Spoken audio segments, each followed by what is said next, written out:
transgender. So they spend $8 million on making mice transgender. And those are better than many of the others. I could sit here all day and read things just like that, but we have other things to do. So it's much, much more than just that. We're totally committed to making the Doge cuts permanent and stopping much more of the waste in the months to come. We want to get our great, big, beautiful bill finished and done. After that, we put some of this into the bill, but most of it's going to come later. We're going to have it cauterized by Congress, affirmed by Congress. In some cases, we'll make cuts. In some cases, we'll just use it in a different layer to save the money. But it's hundreds of billions of dollars. Doge has also fully modernized the federal retirement process and continues to work very hard on the IRS modernization. But we're taking that over with Doge. Many of the Doge people, Elon, are staying behind, too, so they're not leaving. And Elon's really not leaving. He's going to be back and forth, I think. I have a feeling. It's his baby, and I think he's going to be doing a lot of things. But Elon's service to America has been without comparison in modern history. He's already running one of the most innovative car companies in the world. You look at his factories and compare them with some of the old factories we have, and it's a big difference. And the most successful space company in, I guess, in history, you would have to say, the largest free speech platform on the internet, etc. Yet Elon willingly, with all of the success, he willingly accepted the outrageous abuse and slander and lies and attacks because he does love our country. I know that very much. He loves our country. He comes from another country, a country that's going through trials and tribulations, I would say. But he's all about the USA, and Americans owe him a great debt of gratitude. So I just want to thank Elon for his time as a special government employee. Can you imagine? They call him an employee, but it's a special government employee, and for coming and helping us, and he really has changed the mindset of a lot of people. A lot of people thought, maybe we'll cut 1% or 2% or 3%. Then they said, wow, we can cut a lot more than that. And we're going to do it very surgically. We're going to continue on the march. We're making America great again. When I was in Saudi Arabia, and we were in, as you know, 3 really great countries, predominantly the 3. Qatar was great, UAE was great, Saudi Arabia, incredible. Such an incredible experience to be in those 3 countries. But the Crown Prince of Saudi Arabia, and I must tell you, the great leaders of the other 2 that we just mentioned, they all said the same thing, that the United States is the hottest country right now anywhere in the world. And 6 months ago, we thought it was dead. It was like a dead country. And it would have been a dead country if we didn't have the right result on November 5th. It would have been a horrible, horrible situation was going on with the borders, with transgender for everyone, men playing in women's sports, and so much more. But they were saying the hottest country anywhere in the world. And then I played that little clip because that was one person who's respected, or 2 people, because Joe was in that one too. Joe's a good man. But that was one group of people saying something about the success of what we've done over the last 4 months. They cannot believe it. In the one case, they said they've never seen anything like it as long as they've been doing what they've been doing. They've been doing it for a long time. So I want to thank Elon for helping. And again, the United States right now is the hottest country anywhere in the world. There's no country as hot, and we're doing really well. When I left, we had no wars, we had no problems. We defeated ISIS, we rebuilt our military, and we had no inflation. And when I came back, we had a lot of inflation. We had wars all over the place. We had the embarrassment in Afghanistan where we gave up billions and billions of dollars of military equipment, the most embarrassing moment in the history of our country, I believe. I believe that strongly. We have Russia with Ukraine. We had the attack on Israel in October, the horrible attack, October 7th. Horrible, horrible attack. Nobody's ever seen anything like it. And now we have something where we're really healing a lot of that. We stopped India and Pakistan from fighting. I believe that could have turned out into a nuclear disaster. And I want to thank the leaders of India, the leaders of Pakistan, And I want to thank my people also. We talk trade.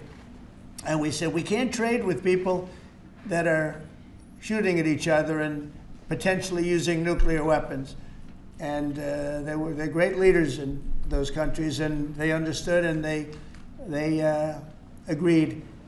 And that all stopped, and we're stopping others from fighting also, because ultimately we can fight better than anybody. We have the greatest military in the world. We have the greatest leaders in the world. We put one of them in charge of the Joint Chiefs of Staff, as you know, General Raisin Kane. And we wiped out ISIS, completely wiped out ISIS in 3 weeks. They said it would take 5 years, and we did it in 3 weeks.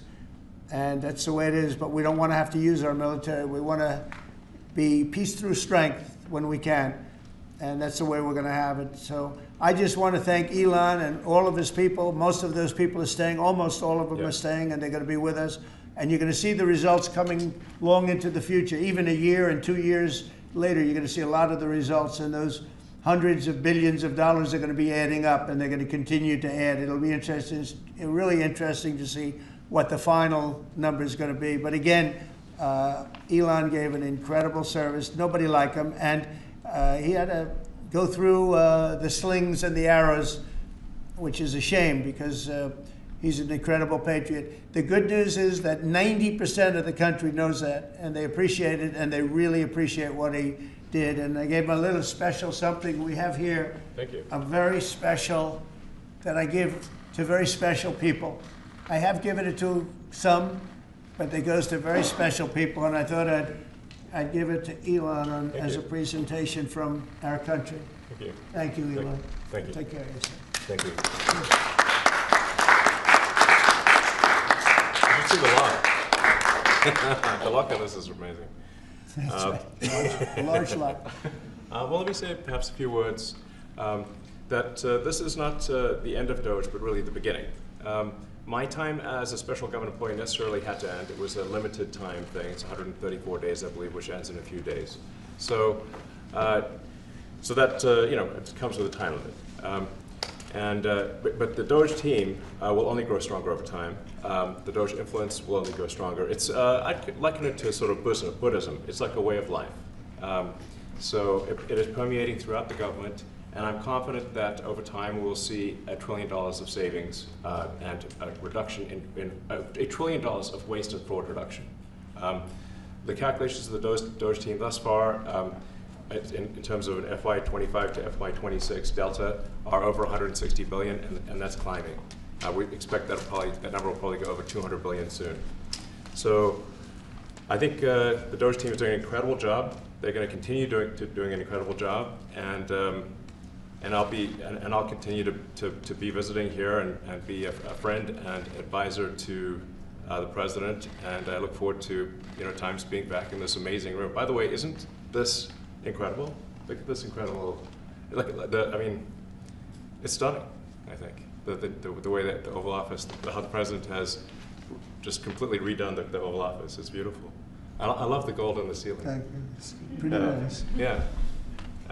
That's been there a long time. That was plaster. Nobody ever really saw it. They didn't know the eagle was up there, and we highlighted. It's essentially it's a landmark, a great landmark, and that's 24-karat gold, and everybody loved it. And now they all see it when they come in. So it's been good. The Oval Office finally has the majesty that it deserves, thanks to the president. So I look forward to continuing to be a friend and advisor to the president, continuing to support the Doge team. And we are relentlessly pursuing $8 trillion in waste and fraud reductions, which will benefit the American taxpayer. That's it, really. Thank you, Mr. President. Thank you. All right. Great job. Thank you. Thank you, President Trump. The president mentioned that you had to deal with all the slings and arrows during your time at Doge. There's this. Well, some of the people, some of the media organizations in this room were the slingers. Well, so there is a New York Times report today that accuses you of blurring the line between. Is the New York Times, is that the same publication that got a Pulitzer Prize for false reporting on the Russiagate? Is it the same organization? I gotta check my Pulitzer, I think counter. It is. But so I think the judge just ruled against the New York Times for their lies about the Russiagate hoax, and that they might have to give back that Pulitzer Prize. That New York Times. Let's move on. Okay, then Next President question. Trump. I got one for President Trump. So President Trump, Biden aides who used to work here are in talks with Republicans in Congress to go and testify about what they did or didn't do to possibly conceal President Biden's decline. Do you think that Dr. Jill Biden should also have to come in and testify about what she did or didn't do? Well, I hate the concept of it. It's the wife of a man who was going through a lot of problems, and everybody that dealt with him understood that. And I guess it came out during the debate loud and clear. That was the biggest signal of all. They have to do what's right. The country was, there was a lot of dishonesty in the election, as you know, 2020. That's been now caught. People understand it. It was a rigged election. And when you go further out, when you see the auto pen, I mean, I think the auto pen is going to become one of the great scandals of all time, because you have somebody operating it or a number of people operating. Because I knew Joe Biden. Joe Biden wasn't in favor of opening up borders, letting 21 million people into this from prisons and mental institutions and gang members. He wasn't into that at all.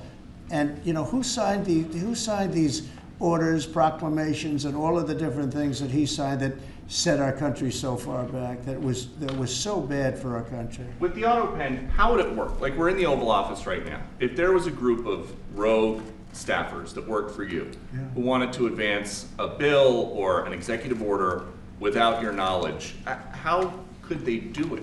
How do they go Well, it's very behind hard, the because president's I'd back? read your newspapers or your media the next day and I'd say, well, I didn't approve that, and I would find it. I mean, they wouldn't get away with it for long, because they'd say, I never signed that. Who the hell signed that? Auto pens, to me, are used to sign letters to people, because we get, I think they said 20,000 letters a week, and you like to be able, when somebody takes the time to write a letter, it's nice to sort of write back. And auto pens are meant for that. Auto pens are not meant to sign major proclamations or tax cuts or borders, anything having to do with the border, which is so important. And if it happened on my watch, I would be able to see it, because the next day or sooner I'd be reading about something that I knew nothing about, and who the hell signed this?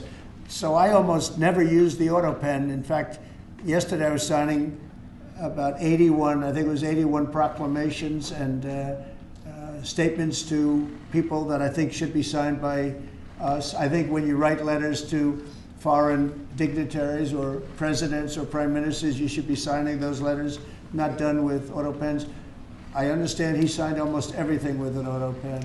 It's a very dangerous thing. It really means you're not president. Whoever operated the auto pen, and we think we know who that is, and it was actually more than one person, but that's not what the presidency is all about. I hardly used to use it. Are you going to reinstate the tariffs on China? You said that they violated the agreement with the U.S. Well, they did. They violated a big part of the agreement we made. You know, if you read that whole statement, I was very nice to them. I helped them because they were in trouble with the stoppage of a massive amount of business. But I'm sure that I'll speak to President Xi, and hopefully we'll work that out. But yeah, there's a violation of the agreement. Yeah, please. Mr. President, can you give us an update to the latest ceasefire agreement that Israel has agreed to, but Hamas is still considering? Well, they're very close to an agreement on Gaza, and we'll let you know about it during the day or maybe tomorrow, and we have a chance of that. And I think we have a chance of making a deal with Iran also. They don't want to be blown up.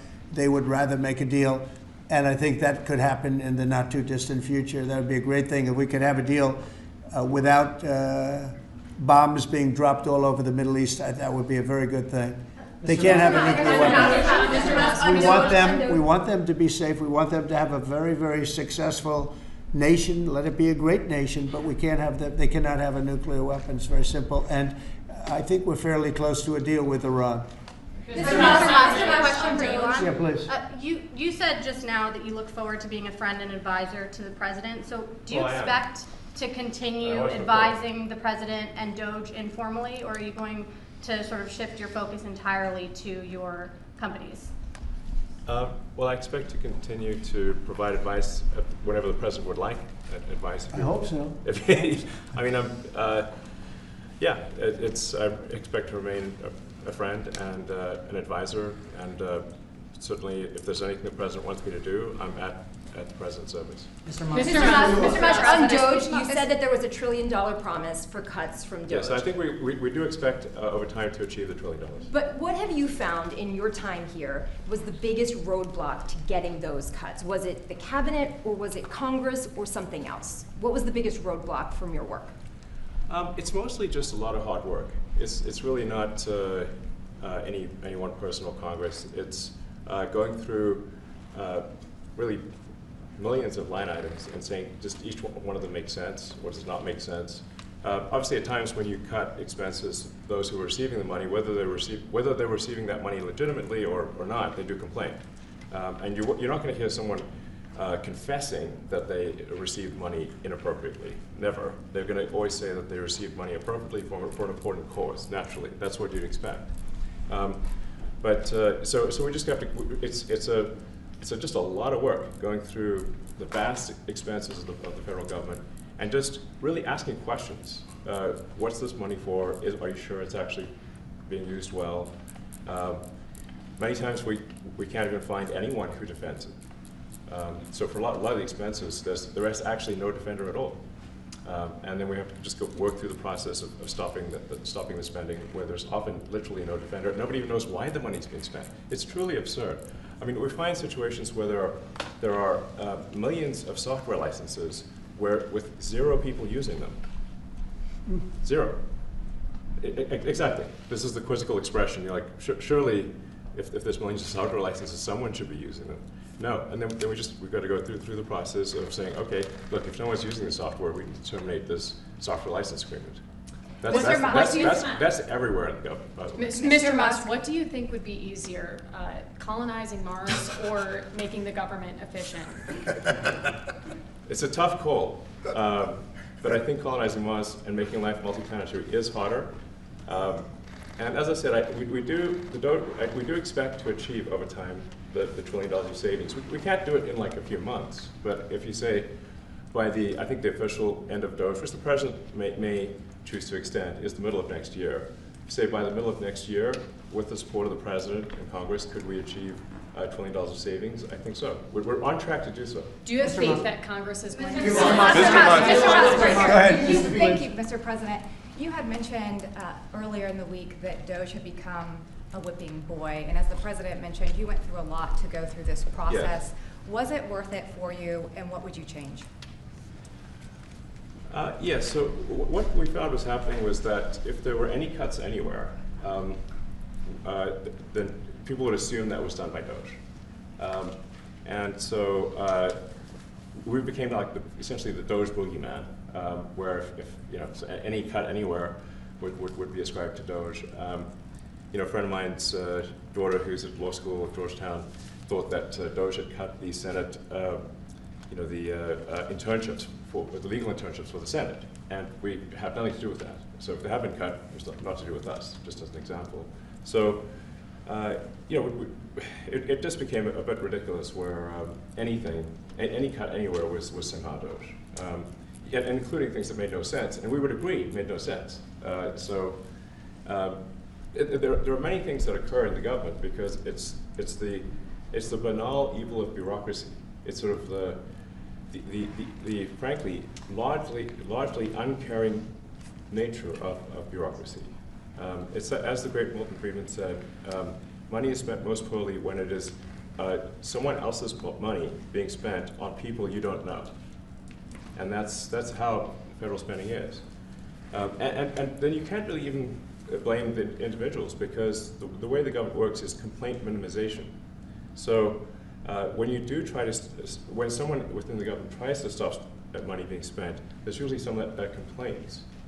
And then their manager will say, it's not worth the trouble, just pay it anyway. That happens over and over again. So was it I think it was an important thing. I think it was a necessary thing, and I think it will have a good effect in the future. Thank you, President Trump. This week there was a video on board a plane that showed the First Lady of France slapping her husband, Emmanuel Macron. Do you have any world leader to world leader marital advice on the phones? Make sure the door remains closed. That was not good. That was not good. No, I spoke to him, and he's fine. They're fine. They're two really good people. I know them very well, and I don't know what that was all about, but I know them very well, and they're fine. What do you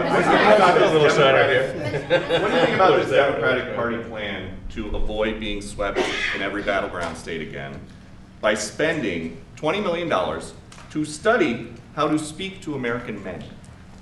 Well, you know, they spent 2.8 billion. We spent 1.5. We spent much less. We spent about half of what they spent, and at the end they were $28 million short. They had to be. They spent 2.8 billion. It's a lot, but they couldn't get 28 million at the end, and now they want to spend. I read that they want to spend money to learn how to talk. That's fake. You don't want to be fake. You shouldn't have to hire consultants to say what America needs, because then they should be, the consultants should be running the deal, not them. But I read that they want to spend a lot of money in each state. So we won all 7 swing states, 7 out of 7. We won a lot more than that. We won the popular vote. We won everything, and they want to spend money to find out what they did wrong. And I mean, I could tell you what they did wrong. I could tell you every one of their programs. When they say men playing in women's sports, I would say that's not a winner. When they say transgender for everybody, I think that's not a winner. When they say open borders so the entire world population of criminals can pour into our country, I don't think that's a winner. I mean, I just gave them that for free, but I don't know if they'll change their ways. I see them all the time. I see people that I know in Congress, Democrats, they're trying to justify some of the things I just said. You can't justify them. They're, I always hear they're 80-20 issues. I say they're not 80-20, they're 97-3. They might be 99-1. They're not 80-20. They wish they were 80-20. And they're wasting a lot of money if they're going to continue with that nonsense. And this one's a little bit more of a page 6 question, but back when you hosted The Apprentice, you mentioned once in 2012 that Diddy was a good friend of yours back then. He has since found himself in some very serious legal trouble. Yeah, that's true. Would you ever consider pardoning him? Well, nobody's asked. You had to be the one to ask, Peter, but nobody's asked. But I know people are thinking about it. I know they're thinking about it. I think some people have been very close to asking. First of all, I'd look at what's happening, and I haven't been watching it too closely, although it's certainly getting a lot of coverage. I haven't seen him. I haven't spoken to him in years.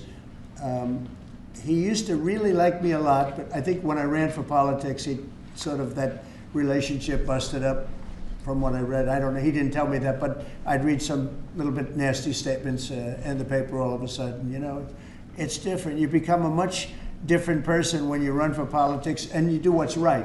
I could do other things, and I'm sure he'd like me, and I'm sure other people would like me, but it wouldn't be as good for our country. As we said, our country's doing really well because of what we're doing. So it's not a popularity contest. So, I don't know, I would certainly look at the facts. If I think somebody was mistreated, whether they like me or don't like me, it wouldn't have any impact on me. Mr. President, on the big beautiful bill, would you like to see the Senate build in some support for your tariffs on the big beautiful bill, or should that be a standalone bill? I have great support on the tariffs. I mean, I was so honored that we got that ridiculous stay lifted, because that would have taken away presidential power. It would have taken away everything that was granted by the founders. It would have been a terrible thing. And it would have, most importantly, would have left us vulnerable. We have a lot of countries that use tariffs on us and use them viciously, actually, viciously. And if we didn't have the power to use tariffs on them, and instantly, not when you go back to Congress and try and get hundreds of people to agree on something, that would take months to get just one simple proclamation. If we didn't have the power to counteract their powers, you wouldn't have a country left. We have to act fast. We have to be fast and nimble, as they say. And that was a really great moment, I think, yesterday when that stay was lifted. And hopefully now we'll go to court and just win that battle. Because if we don't have the power to do what they're doing to us, we are going to be a great nation no longer. Elon Musk was once idolized by folks on the left in this country before joining your administration. Now he's considered a hero by conservatives. Why do you think this man, what he's done in American life, has been so politicized? Does it Well, only have to do with you? his life has been amazing. I mean, I look at so many different things. I look at that rocket being, guided back into position. I've never seen that before. I thought it was a space movie. I thought it was a movie. You look at what he's done in terms of communication, it's been unbelievable. So many different, even tunnels going underground, not having to go through all the process of going, he's got a company that does that. He's got so many different companies. Starlink, as an example. He saved a lot of lives, probably hundreds of lives in North Carolina. I don't even know if you remember, but I called you. They needed Starlink in North Carolina. And I didn't know what the hell Starlink was. I said, what is it? Who owns it? He said, do you know Elon Musk? I said, yeah, I happen to know the gentleman. This was before his government stay. And they said, we really need it because North Carolina became an island. It was, people had no communication. They had no access to anything and they were dying. And I called up Elon, and you can't get it because it's so successful. It's very hard to get. And he had so much of it brought over there, and they told me it was unbelievable. It saved a lot of lives. So, he's just done a lot of things. I don't think he gets credit for what he's done. But he's a very good person, too. You know what? If he wasn't a good person, but he did the same things, I'd probably maybe speak differently. He happens to be a really good person who loves the country. Mr. President, on the one big, beautiful bill, you had indicated this week that there were some things you didn't like about what had passed in the House. What changes do you want to see the Senate make? And you had also indicated there were things you didn't like about the bill. What would you be suggesting he push senators to change in their version? Well, I'll tell you, I'll go first. It's an unbelievable bill. It cuts your deficits. It cuts, it's a huge cutting. But there's the things I'd like to see maybe cut a little bit more. I'd like to see a bigger cut in taxes. It's going to be the largest tax decrease or cut in the history of our country. I'd like to see it get down to an even lower number. I was shooting for a slightly lower number. I would have liked to have done that. But with all of that being said, when you look at the tax cut and the fact that the original tax cut, which made us so successful, we had the most successful 4 years in the history of our country, the economy, and this is going to be even better. And you see that by the reports that came out just yesterday or tonight. I guess they were released this morning at 8 o'clock. You see the kind of numbers where somebody that's a pro is like, whoa, I haven't seen numbers like this since I've been doing this. These are human emotions of professionals that have never seen numbers like, and we've just started. The bill is a great bill. It's going to be jiggered around a little bit. It's going to be negotiated with the Senate, with the House. But the end result is it extends the Trump tax cuts. If it doesn't get approved, you'll have a 68% tax increase. You're going to go up 68%. That's a number that nobody's ever heard of before. You'll have a massive tax increase. If it does get approved, you'll have a large tax cut, the largest we've ever had. When you add the past tax cuts that we got you, the Trump tax, they call them the Trump tax cuts. It's an amazing bill. It does amazing things. With all of that, it's going to be adjusted a little bit over the next coming weeks, and I think it's going to be passed. The Republicans want to pass it. With all of the great things it does, including an extension of debt, it's the extension. We have to extend the debt. If we don't extend debt, we're in default. Now, the Democrats might like our country to be in default, but in 250 years, we've never been in default. That was handed to them by a very well-meaning man that gave it to them because he thought it was the right thing to do. It could have been their problem before the election, but this man thought it was the right thing to do, and he was well-meaning. I don't hold anything against him for that, but that was put on our plate when it should have been on the Democrats. September 28th, a famous date. It should have been taken care of by the Democrats, but this person, a man of power, gave it to us so that in June that comes due. Well, we have to take care of that because if we don't take care of it, we have a country in default, and we don't ever want to have a country in default. I'll tell you, a certain senator, Elizabeth Warren, said that she would never, ever allow a default on our debt. She would never let it happen, and she would like to get rid of the debt ceiling, what's called the debt ceiling. I call it the debt extension because we really need an extension, that she'd like to see that gotten rid of. And there are many people that agree. Many Democrats agree with that. But we gave that through, and you know, I don't want to say an error. He did it well-meaning. They gave that to us. It was a Democrat problem just before the election. Would have had a huge impact on the election. And to our benefit, we won anyway, but to our benefit. But felt that really for the good of the country, we should extend that.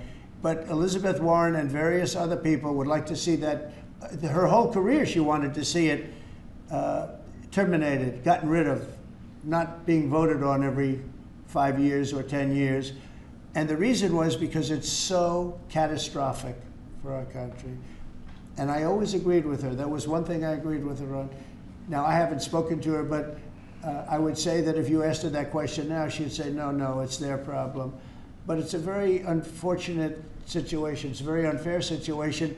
And she happened to be right on that. It should be gotten rid of, or it should simply be extended. But that's one of the things that gets taken care of in this bill. That automatically gets extended for a 4-year period, and it should be. But I agree with Elizabeth Warren on that. I think you should get rid of it. It's too catastrophic. Yeah, please, go ahead. What message do you like to send to international students? Are they still welcomed to study in the United States? And one question for Mr. Musk. The students, well, we want to have great students here. We just don't want students that are causing trouble. We want to have students. I want to have foreign students. I think Harvard, you know, it's close to 31%. That's a lot. Our country's given $5 billion plus to Harvard over a short period of time. Nobody knew that. We found that out. I wouldn't say that was a Doge thing, but we found that out over a period of time. That was sort of a Trump thing. We ended up in litigation for other reasons because they're very anti-Semitic. And in finding out and in going through the books, we found out that the country gave them $5 billion plus, much more than that actually. And we're having it out with them, and let's see what happens. I think we have a very good, well, it's a very sad case. It's a case we win. We can't lose that case because we have the right to make grants. We're not going to make any grants like that. But I don't think Harvard's been acting very nicely. I think Columbia wants to get to the bottom of the problem. They've acted very well. And there are other institutions, too, that are acting, but Harvard's trying to be a big shot. And all that happens is every 3 days we find another $100 million that was given. 2 days ago, we found $200 million more. The money's given to them like gravy. I'd like to see the money go to trade schools, where people learn how to fix motors and engines, where people learn how to build rocket ships, because you know somebody has to build those rocket ships. Yeah. And I'd like to see trade schools set up, because you could take $5 billion plus hundreds of billions more, which is what's spent, and you could have the greatest trade school system anywhere in the world. And that's what we need to build his rockets and robots and things that he's doing, and to build lots of other things. And you know, I went to school with people. In some cases, they weren't good students, but they could fix the engine of a car better than anybody I've ever seen. They could take it apart blindfolded. They had an ability at that. And they did very well. They made a lot of money. You know, it's a very skilled job. It's great. But I'd like to see a lot of money going into trade schools. I've always felt that. And we probably found our pot of gold, and that's what's been wasted at places like Harvard. And the money's been wasted. Yeah, please. Yeah, well, I wanted to ask quickly, Mr. Musk, is your eye okay? What happened to your eye? I noticed there was a bruise there. Well, it wasn't. I wasn't anywhere near France, so. What does that mean? No, I didn't notice his First Lady of France. Getting slapped, you know. I didn't notice. Yeah, no, I was just horsing around with Lil X, and I said, "Go ahead, punch me in the face," and he did. Turns out, even a 5-year-old punching you in the face actually does. That was X that did? Yeah. X could do it. If you knew X, I saw his mom right now. But I didn't really feel much at the time, and then I guess it bruises up.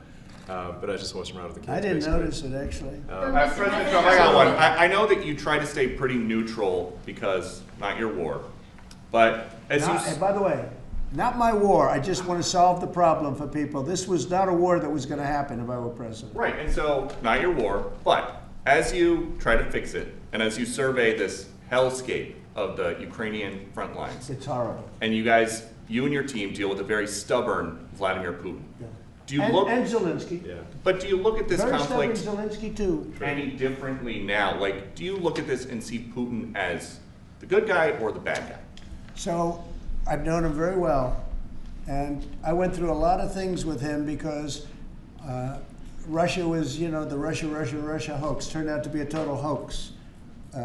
New York Times, they got a Pulitzer Prize. They have to give back the Pulitzer Prize. That's my lawsuit, and they're doing very poorly in that lawsuit. But you know, they wrote stories about how it was true and it was false, and you know, a lot of Washington Post also.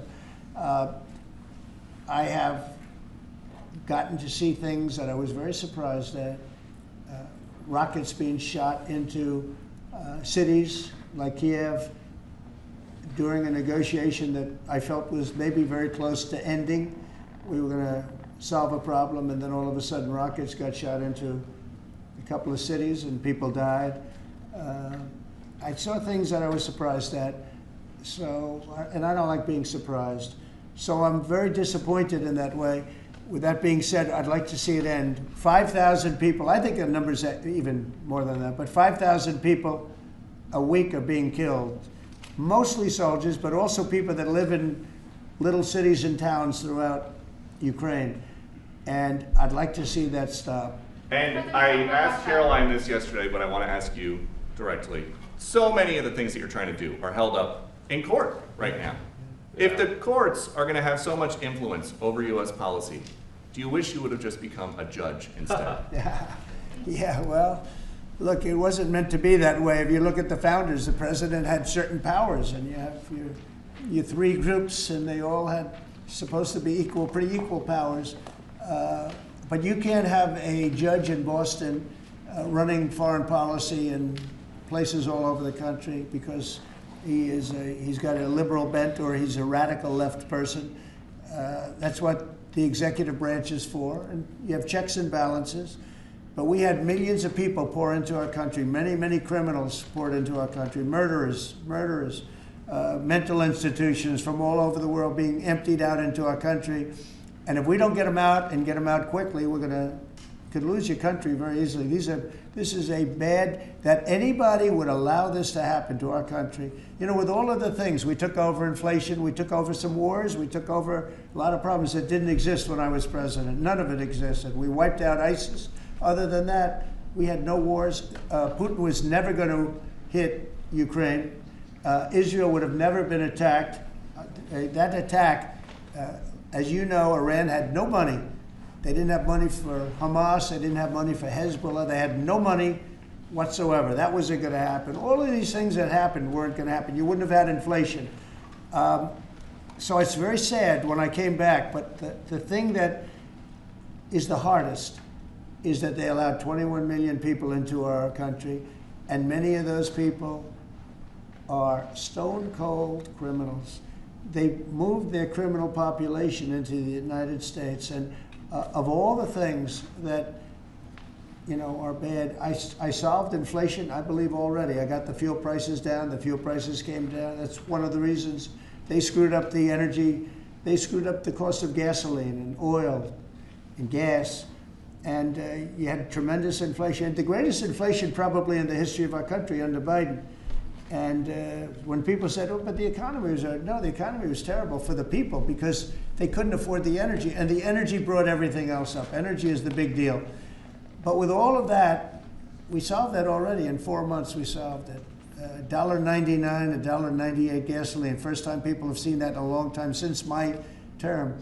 But the hardest thing to solve is millions of people pouring into our country, many of whom are criminals. Because remember, these countries are smart. Their leaders are very street smart. They're sending the people that they don't want. They don't want the people that are there, that are law-abiding, that are productive, that are working hard. They want people that are in jails. We have them. They allow them to come in. And I always look to the other side, like, why would somebody do something? You know, in business, I try and study, why would they want to do this? Why would they want to sell it? Why would they want to buy it? One thing I can't figure out is, what would an administration, what were they thinking when they allowed millions of people from prisons all over the world, not just from South America, Venezuela, all over the world, from the Congo, in Africa. Hundreds of people, thousands of people from the Congo, rough prisoners, from Asia, from Europe, rough parts of Europe. Why would they allow them to come into our country? Why would they do that? It's the one thing I can't figure out. And I don't believe it was Joe Biden. I really don't. I mean, look, he's been a sort of a moderate person over his lifetime, not a smart person, but a somewhat vicious person, I will say. If you feel sorry for him, don't feel so sorry because he's vicious. What he did with his political opponent and all of the people that he hurt a lot of people, Biden. And so I really don't feel sorry for him, but he wasn't a person that would allow murderers to come into our country. He wasn't a person that was in favor of transgender for anybody that wanted it, take kids out of families, et cetera, et cetera. So I just don't understand why a thing like this, how a thing like this could have been allowed to happen. Very sad. It's very sad for our country. I think the fundamental moral flaw of the left is empathy for the criminals and not empathy for the victims. Empathy for the criminals, but not empathy for the victims. And there's been way too much of that. That needs to stop. To the president's point, there's been immense judicial overreach that is unconstitutional. That was never intended. And it's undermining the people's faith in the legal system. It needs to stop. It's gone too far. And just today, we had, just a couple of hours ago, we had a great decision from the Supreme Court, thank goodness, that was very important. We had two important decisions yesterday on the tariffs, because again, we have to be able to fight a fair fight with other countries. Howard, would you say? We have to be able to use tariffs to fight people that use tariffs on us. I mean, if we didn't have that power of tariffs, we would economically be destroyed as a country, because they will destroy us. Other countries will destroy us with unchecked tariffs. We can check them when we have the use. They tried to take that power away from us. And if you take that power away, we're not going to have a country. We won't have an economically viable country. But it's very important on immigration that we be able to get people out without having to go through a long court case. I mean, it was up to some of these judges. Every single one of these millions of people, criminals, prisoners that were let go from jails because they save a fortune when they do. They brought them into the United States. You know what they're saving? The money they're saving? But some of murders, it's very important that we're able to get those people out of here fast, bring them back to their country where they belong. And those countries take them, because if they don't take them, they have to go through the wrath of the United States, and they take them. But we have judges that don't want that to happen. And it's a terrible thing. That's going through the court system right now, that whole situation.